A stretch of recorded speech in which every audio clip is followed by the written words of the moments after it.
I originally said, okay, we got to talk about Tommy DeVito, Jersey Juice.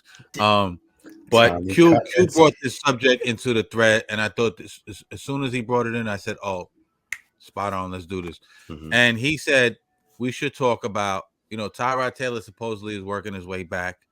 I think he'll be able to start soon, but there's a little bit of wrench thrown in our game. Now this guy comes out of nowhere. Right, we seen him in the preseason. He was cut. Right, I think he was in the practice squad. And he was cut. Then he brought him back. Jersey kid, the whole bit.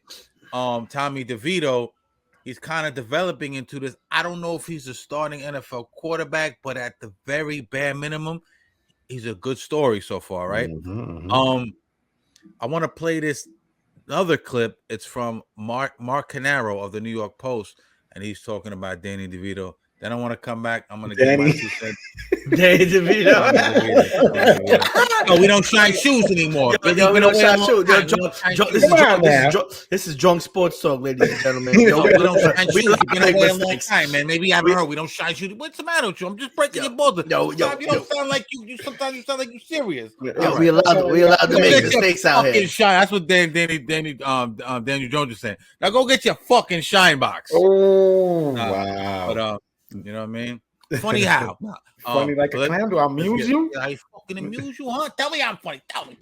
All right, let's go.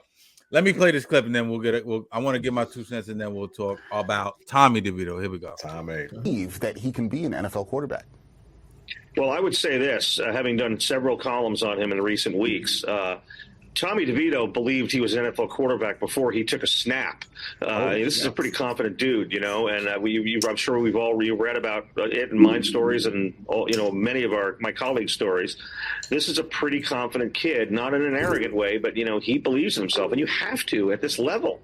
And I think what's happened in the past 2 weeks, his performance.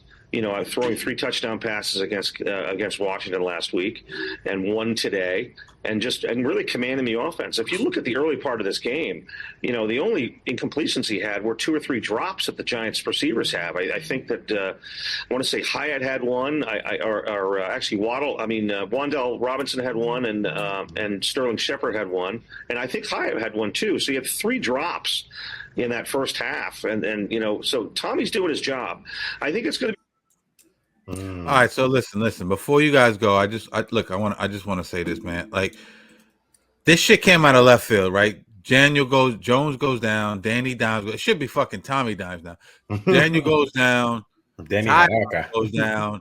The first week, who did he go down against? I can't. Was it? I forgot, to be honest. What do you mean? They wouldn't let him throw the ball that week. I have a terrible. You mean Tyrod Taylor? Tyrod, yeah. Danny Jones goes down. Tyrod Taylor went against the Jets, right? He went down against the Jets. Oh no, you mean when Jones? When Tyrod went down, they put DeVito in there. And remember, they wouldn't let him throw the ball. It was all run. Remember we were talking about it? It was all runs, it was right? Against the Jets, I think. So look, listen, Tommy DeVito. It was against the Jets. Yeah, it was against the Jets. It was against the Jets. Okay, and then Danny came back. Daniel Jones came back against the Raiders, and then they put Tommy back in. Popped his ACL. Okay, so listen, Tommy D had a above average game last week, man. I love the whole, like I said, I love the storyline. His family's family's tailgating in the parking lot. I heard they were like 200 deep with some crazy shit, looking like the Sopranos, cigars, looking all mafioso, looking like Sil, Tony, Big Pussy, Paulie Walnuts, right? Mm-hmm. I loved it, man. Jersey kid, decent game, went 17 for 25, 191 yards with a touchdown. Yep. I'd say this. I will say this, man.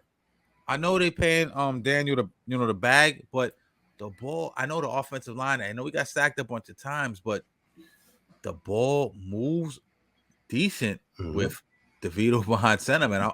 I gotta give the kid his props, man. I don't know if it's Dable and them getting their bearings under them. I know that they put him in a lot of safe situations, a lot of dink and dunks, shit to the flat, screens, check downs, a lot of safe shit. You know what I'm saying? Short yardage shit. Just to kind of get him confidence to get going. But before I hand it off to you, I loved his chemistry with Jalen Hyatt. You guys know I was big on Jalen Hyatt coming into the season, man. We always say every week, what do we say? Where's Jalen Hyatt? Where's Jalen Hyatt? Nobody throws fucking Jalen Hyatt the ball. How does Danny DeVito come in his third game or whatever it is Jalen Hyatt gets over 100 yards, man. He has 6 targets for 109 yards, and I think 41 yards was the longest play, man. So that's a great sign. Now I ask you this, right? Is this some Jeremy Lin shit?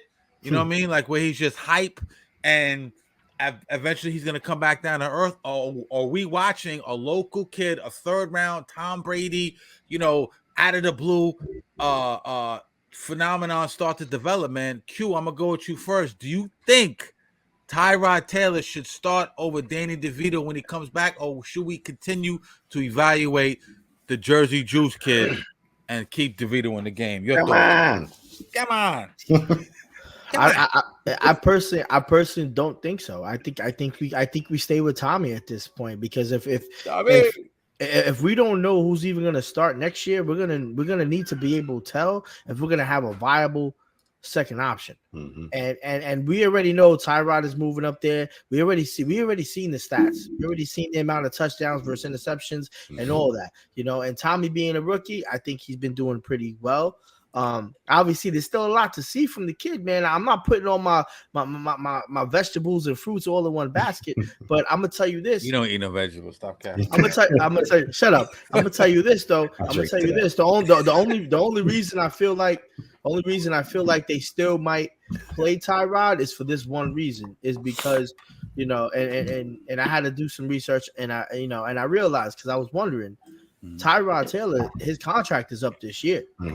Even more reason not to play him, in my opinion. He's gonna walk out the door. Let's see what we got. He's not gonna walk out the door. But knowing previous teams and what they do, which is, I think we have a good GM team behind us, and they know how to make good decisions based on signings and releasings and stuff like that. And seeing what we have right now, I don't think they're gonna play him regardless, and I don't think they're gonna play Tyrod Taylor, because what are we gonna see from Tyrod Taylor? We're gonna re-sign Tyrod Taylor, and we know what Tyrod is already. We already know what Tyrod is. Tyrod's a veteran. We already have Tommy coming back, so now we're gonna keep Tommy, Tyrod, and we're gonna have 3 quarterback contracts. In my opinion, that this doesn't really make sense. I feel bad. Tyrod just had he really had a bad going, at this whole quarterback position. But Tommy's been doing his thing. He's a young kid. Obviously these young guys, man, 2 rookies. That's what always happens, man. I'm surprised. I'm surprised it was Tommy. I thought it would probably be somebody else, but I knew Jalen Hyatt was a beast. You just gotta let these 2 guys get some cohesiveness. And that's what we need to continue to see, because I don't believe he's going to be the next superstar. But then again, maybe the next couple of games, if he shows us some shit and he's like, damn, that homie finished the season strong as hell, man. Now at that point, the verbiage and the conversation is going to be, the Giants held him back from making him run the ball, from making him make everybody run the ball for 2.5 quarters, as opposed to why not just let him throw it a little bit, man? But we against the Jets, you mean? Yeah. If we win that Jets game, season would have been a little bit different. If we win that Jets game, we're really in the thick of They shit. should have won that Jets game. They had that. Jets game. Yeah. That game, and there's a couple other games, man. As bad as they are, man, the NFC is just as bad. A lot of, what I'm saying? Just some bad football being played this year. You know what I'm saying? There's a lot of injuries. A lot of QBs went down. A lot of pivotal pieces went down. Players on the chessboard, running backs. You know what I'm saying? Shit like that. Yeah. Offensive linemen. But crazy shit. We're still in it. But in terms of all that shit, listen, I think we got to give the kid a shot, to say the least. Hey, what's up with you? Yeah, man. I wasn't digging Tommy DeVito. I'm like, that's the worst thing. But then you start watching this kid play, and then they start letting him throw. I'm like, the kid's only played 7 games this season, right? He's 7 touchdowns, 3 interceptions. He 697 yards. He's throwing to Hyatt. That's what we need. That's what we're asking for. He's throwing to Hyatt. He's catching these guys pinpoint. He was kind of, hence, he played the Pats. The Pats are whack this year. But you're playing Belichick. Belichick is the defensive master. He'll play chess with you no matter what. You know what I mean? And I'm digging the kid. I love Tyrod. I know he's a vet. I know he's been around. The guy won me a fantasy football championship a couple years back. You know what I mean? But if he's out the door, it's like you guys said, ain't no reason for him to start no more. just let him ride out, be the vet, teach the kid how to make plays, how to go downfield, how to move around in the pocket a little bit better, et cetera, et cetera. But keep Tommy. I love it. I'm loving his story. I'm loving Tommy Cutlets, man. I'm digging it. Come on. Come on. Yo, Tommy, we need Tommy DeVito to become Willie Beeman, and we need Tyrod Taylor to be Dennis Quaid, whatever his name is. Punch. Whoa. I'll be opportunity. That's a great yeah. Whoa. That was a great analogy. My man, what? So how he froze. Oh, yeah, he gets so hype. Yo, the Patriots are 8th overall in total defense. They're better against the run than they are the pass. But you brought up a great point, Ed, because as inept as the Patriots are against the pass, you gotta give, and we're gonna get into Bill Belichick, I think Friday maybe or Sunday. We have a dope episode planned that for you. But Bill Belichick is notorious for fucking up young quarterbacks' heads. You know what I'm saying? Disguising coverages, blitzing, showing you things, and then executing other things. For lack of a better term. You saw what he did with Sam Darnold. Sam Darnold, one of the most infamous lines, I'm seeing ghosts out here, right? So for DeVito to come in, and yes, he did get sacked. Evan Neal, you have to be better, bro. Joe Shane said that in the State of the Giants press conference, and I like Joe Shane. I think Joe Shane is confident. He said a lot of good things to me, in my opinion. Some was cap, some was real shit. But Belichick, back to Belichick. Belichick is notorious for fucking up quarterbacks, and I think Danny DeVito did very well. You know what I'm saying? Man. I think he did very well. Now, do I think he should be the starter? Probably not. I'm going to allow myself some time to evaluate him for the rest of the season. But I think best case scenario is a great story, and I think the best thing that he could be is maybe not the best thing, but a worst case scenario, in my opinion, what I would like for him to develop into is like a Mike White. You know what I mean? Like a backup, but have a spot on the roster, man. You know what I'm saying? I know he wants to start in his family. They're talking shit like, we want this dude to start it. I get all that, but not sure that that's super realistic for different reasons. But it's a great story, and I'm rooting for him, man. I'm rooting for him. You know what I'm saying? Real talk.